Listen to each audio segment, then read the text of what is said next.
আমার রান্নাঘরে আপনাদের স্বাগত জানাই। আজ আমি আপনাদের সঙ্গে শেয়ার করছি খুব সহজ একটা টিফিন রেসিপি। শুধুমাত্র আলু আর পাউরুটি দিয়ে খুব কম সময়ে এটা বানিয়ে নিতে পারবেন। প্রথমে আমি গ্যাস জেলে কড়াই বসিয়ে দিয়েছি। কড়াইয়ে দিয়েছি 2 চামচ সাদা তেল, ফোড়নে দিচ্ছি একটা শুকনো লঙ্কা আর হাফ চামচ গোটা জিরে, দিয়ে দিচ্ছি হাফ চামচ মতো সর্ষে। ফোড়ন থেকে সুন্দর গন্ধ বেরিয়েছে, দিয়ে দিচ্ছি 1 মুঠো বিউলির ডাল।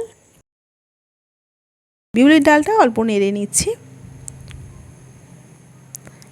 হালকা লালচে কালার এসেছে, এখন আমি দিয়ে দিচ্ছি 1 চামচ আদার কুচো। আদার কুচোটা দিয়ে বেশ কিছুক্ষণ নেড়ে নিচ্ছি। এখন দিয়ে দিচ্ছি 10টা মতো কারি পাতা। কারি পাতাটা দিয়ে আরও কিছুক্ষণ নেড়ে নিচ্ছি। আমার এই রেসিপি যদি আপনাদের ভালো লেগে থাকে অবশ্যই লাইক করুন আর আমার চ্যানেলটিকে সাবস্ক্রাইব করুন। কারি পাতাটা কিছুক্ষণ নেড়ে নিয়ে একটা বড় সাইজের পেঁয়াজ লম্বা লম্বা করে কেটে আমি দিয়ে দিলাম 4টে কাঁচা লঙ্কার কুচো।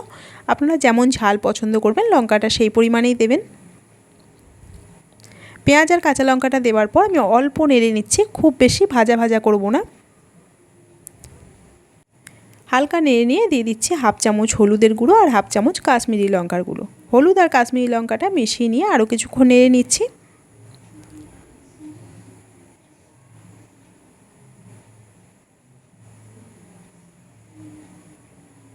এখন এর মধ্যে দিয়ে দিচ্ছি সিদ্ধ করে মেখে রাখা আলু। আমি এখানে 2টো মাঝারি সাইজের আলু সিদ্ধ করে খুব ভালো করে মেখে রেখেছিলাম। আলুটা এর মধ্যে দিয়ে দিচ্ছি।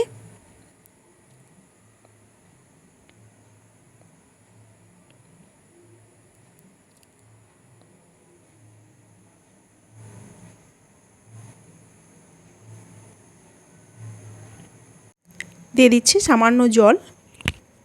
সব কিছু মিশিয়ে নিয়ে দিয়ে দিচ্ছি পরিমাণ মতো নুন আর দিচ্ছি সামান্য চিনি। নুন আর চিনিটা মিশিয়ে আরও কিছুক্ষণ রান্না করে নেব। বেশ শুকনো হয়ে আসা পর্যন্ত আমি রান্না করে নিচ্ছি।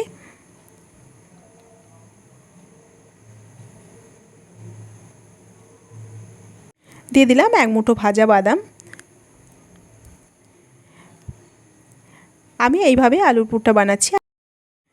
আপনারা চাইলে আলুর চপের মতো পুরটা তৈরি করতে পারেন। বেশ ভাজা ভাজা হয়ে গেছে, এখন আমি ঠান্ডা হতে দিচ্ছি। আলুটা ঠান্ডা হতে হতে আমি এখানে 5 পিস পাউরুটি নিয়েছি। এখন চাকতির ওপর রেখে আমি ছুরি দিয়ে পাশগুলো কেটে দিচ্ছি।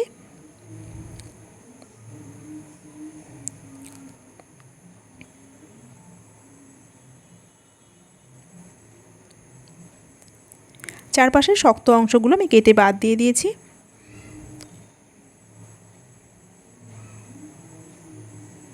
একইভাবে বাকি পাউরুটিগুলোও কেটে নিচ্ছি। আমি 5টা পাউরুটি নিয়েছি। সব রুটিগুলো কেটে নেওয়া হয়ে গেছে। এখন এই চাকতির মধ্যে একটা একটা করে নিয়ে আমি বেলে নেব।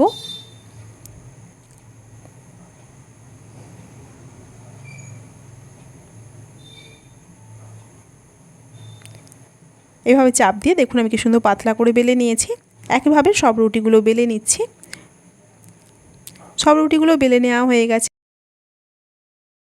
হাতে একটু তেল বুলিয়ে নিয়েছি। এখন আলুর পুরটা এভাবে হাতে করে নিয়ে লম্বা শেপ দিয়ে নেব।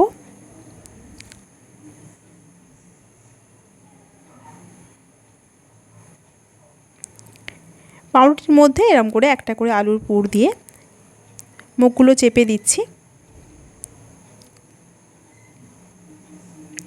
মাথার দিকটাও এভাবে চেপে দিচ্ছি। আলুর পুরের সঙ্গে পাউরুটি চেপে সুন্দর করে রোল করে নিচ্ছি।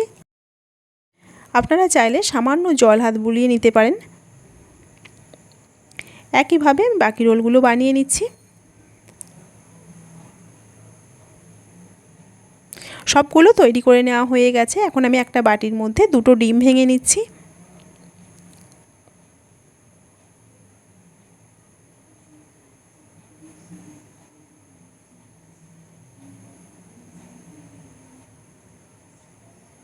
দিয়ে দিচ্ছি পরিমাণ মতো নুন। নুন দিয়ে ডিমটা খুব ভালো করে ফেটিয়ে নিচ্ছি। ডিমটা ভালোভাবে ফেটিয়ে নেওয়া হয়ে গেছে। একটা প্লেটের মধ্যে আমি নিয়েছি কিছুটা লেড়ো গুঁড়ো।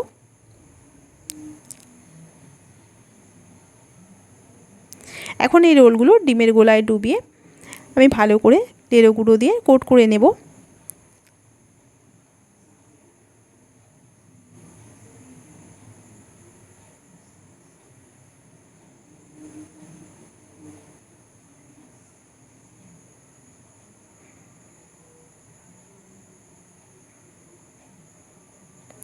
সবগুলো তৈরি করে নেওয়া হয়ে গেছে। এদিকে আমি কড়াইয়ে সাদা তেল গরম হতে দিয়েছি। তেলটা গরম হয়ে গেছে।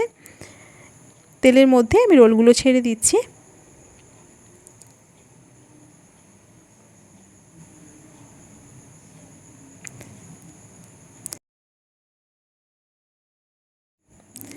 তেলটা একটু বেশি গরম হয়ে গেছে। এখন গ্যাসের ফ্লেমটা লোয়েতে রেখে আমি উল্টে পাল্টে লালচে করে ভেজে নেব।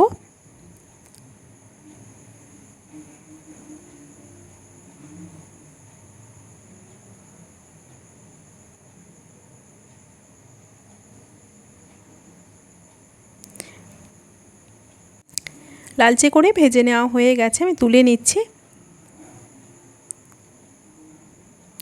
একইভাবে বাকিগুলোও ভেজে নিচ্ছি।